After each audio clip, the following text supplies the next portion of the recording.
Please sit down. The ways of sons. Jesus began to reveal to us that you have to sustain these postures in order to become these realities. And the first thing he said is in Luke chapter 18 verse 1. He said men ought always to pray and not to faint. I did a teaching on this over a year ago. I said you can be on earth. You may have 2 ears, 2 eyes, 1 nose and all of that. And by reason of biological definition, you are called a man. But when a spirit checks you, it doesn't call you a man because you have these earthly features. He says if you are a man, just in case you say you are a man, he says you ought to pray. So if you are not praying,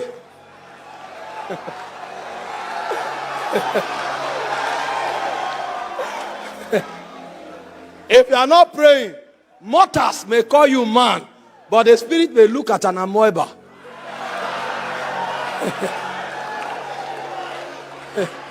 You know, the way we define things is not the way spirits define things.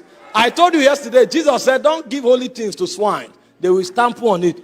So the reason you are a swine is not because you are a pig. It's because you trample on holy things. So if you don't value holy things, you receive a gift of the spirit and it becomes something you merchandise. You are a swine. You are trampling on something that is holy. So you may call yourself a man. When the immortals check you out, they will say, okay, this one is an amoeba. Because the last time we checked, it was tossed to and fro by every wind of doctrine.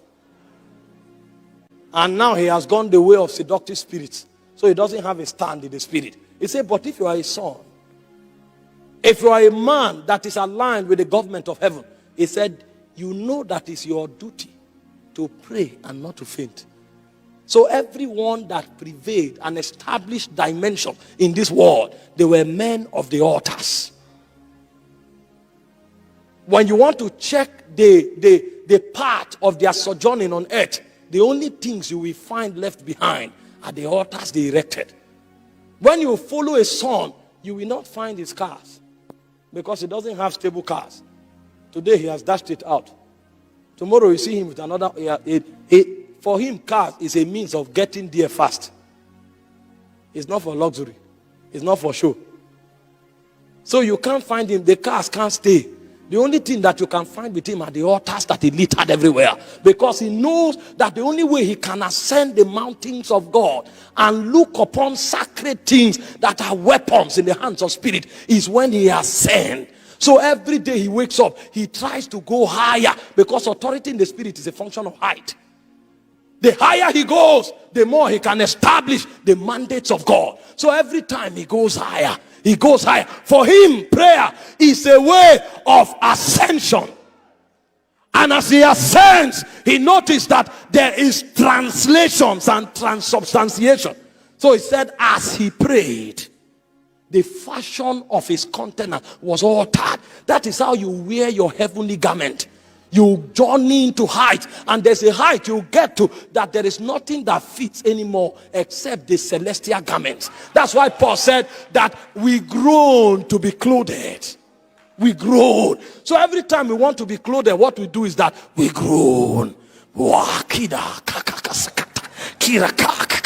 There is something standing that is not responding to my voice. So I need to go higher because there is another vibration that must be added to my voice in order to shift the mountain. So I ascend. I mount up with wings like the eagle. He said, have you not heard? Has it not been said to you that the everlasting God fainted not, neither is he weary? Isaiah chapter 40 verse 28. He said he giveth power to the faint, and unto them that have no might he increases strength. He now began to show you something, that mortals must fail no matter how strong they are. The only way to enter into an energy that does not deplete is by gaining ascendance into Zion. He said even the youth shall faint and the young men shall utterly fall, because in the ranking of mortals the strongest are the young men. But he said in spiritual business, natural strength is not an advantage. The young man shall utterly fall. He said, but they that wait upon the Lord, there's a technology that prayer brings to you. He said they mount up with wings, they ascend into Zion and something happened, they are re-engineered. He said the man that was destined to faint, he says suddenly he walks and he never gets weary. The more he walks, the more he walks. The more he walks, the much more he walks, because there is an energy reserve that he taps into every time he ascends. He said they will run, they will no longer faint. Who is the one that walks and is not weary, and runs and not faint? In verse 28 he says God. So what has happened to that man? He has been re-engineered. He has put on Christ. He has entered into the economy of immortals. Translations, transubstantiation, ascensions into the hills of God. And when you come out like that, even the princes know you have gone somewhere, because they have been there before. They know the men that have journeyed there. They know the men that have been transubstantiated. So the same things he uses for people in the territory, he tries it, he doesn't you don't respond anymore. You have been re-engineered. The last time he checked, every young man in Ghana wants to get a beautiful damsel. Now he's floating them, you are not noticing. What is happening? He now know there's problem. This guy have gone somewhere. So he begins to check quickly. He now brings money. The job you are looking for 5 years, he said, take. Because in that job, he has set up an Arabian dancer. All of a sudden, it doesn't work. What is going on? The devil is afraid of something. It is a rise of sons. Because sons are the ones that destroy the evil one. But it's by the ascensions that we gain in the place of prayer. Why do you think the old men were wise? He said, and Abraham, Genesis chapter 12 verse 7, built an altar to the Lord that appeared to him. He littered everywhere with altars. Genesis chapter 13 verse 8, he said, and Abraham built an altar to the Lord. 13 verse 18 rather, he built an altar. He was just erecting altars everywhere. Everywhere he went, he was there, because he knew the only way he can rule among the Philistines is by the strength of his altars. And then you come to Ghana. You don't know the dark sentences that have been uttered over this land. You think you will just come and stroll, and because you have oratory, you talk 5-10 young boys into something and you say, let's gather, we'll change the world. Change which world? Do you know how the world was built? Do you know the wisdom in darkness that was invested to build this system? Do you know the sacrifices and travails in darkness that built these systems? You think people just come to campus and suddenly want to be naked? Do you know what went down?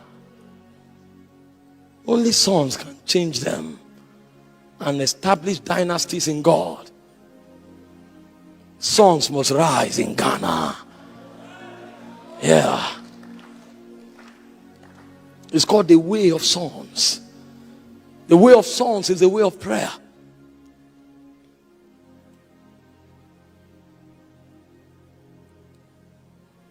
No one. The Bible said 3 times in a day, Daniel prayed facing Jerusalem. He didn't survive Babylon because he had a strong will. He needed to be sufficed every day. 3 times. That was a politician, like Daddy said. A praying politician indeed. 3 times in a day. Meanwhile, there are pastors who can't pray 3 times now.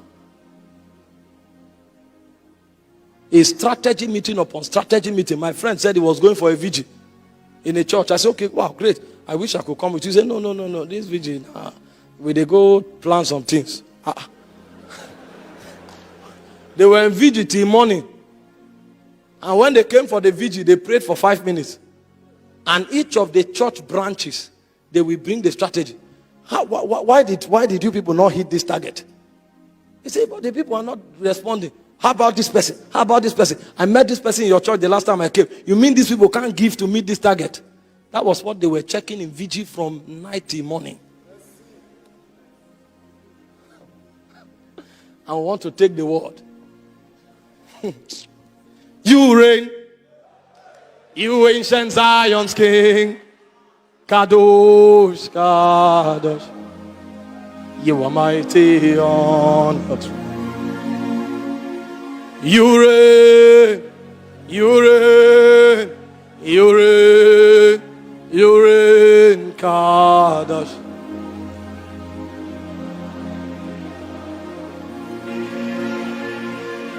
Instead of manipulating people with text messages to come for the meeting, and when they come, you give them Coke and Fanta to drink so they will come next time.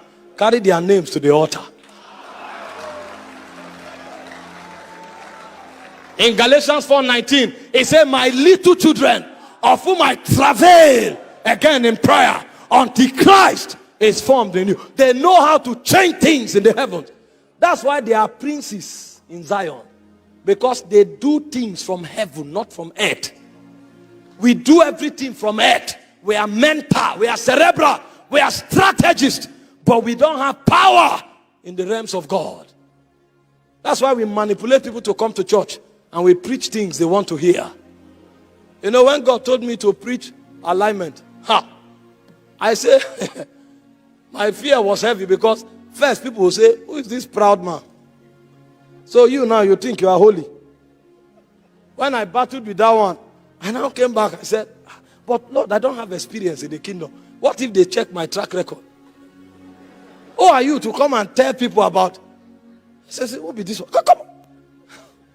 I was burdened. People will say you are proud, you are arrogant. What do you know? And the Lord locked me to him for 8 months. Praying, fasting. That was when I met Papa's messages. When I came out, if I talk, it's fire they hear.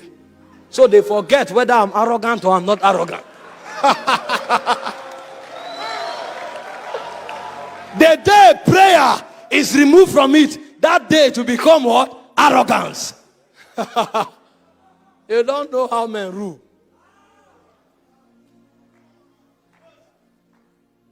Instead of manipulating people, he said Epaphras is one of you.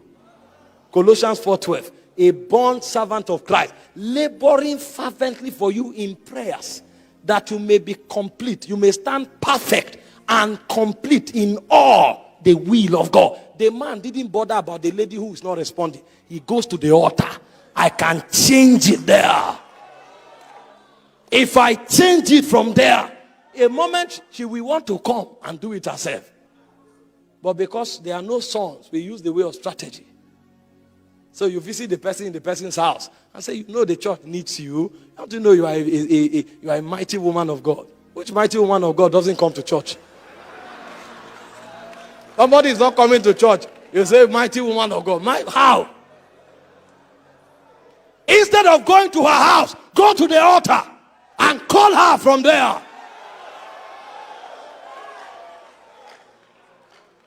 It's the way of sons.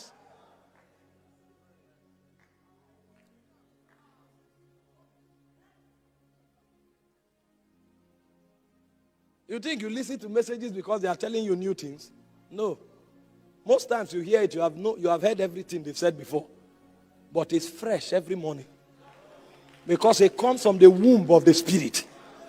If it ceases to come from there, it can no longer build a generation. It's the way of sons. Please sit down.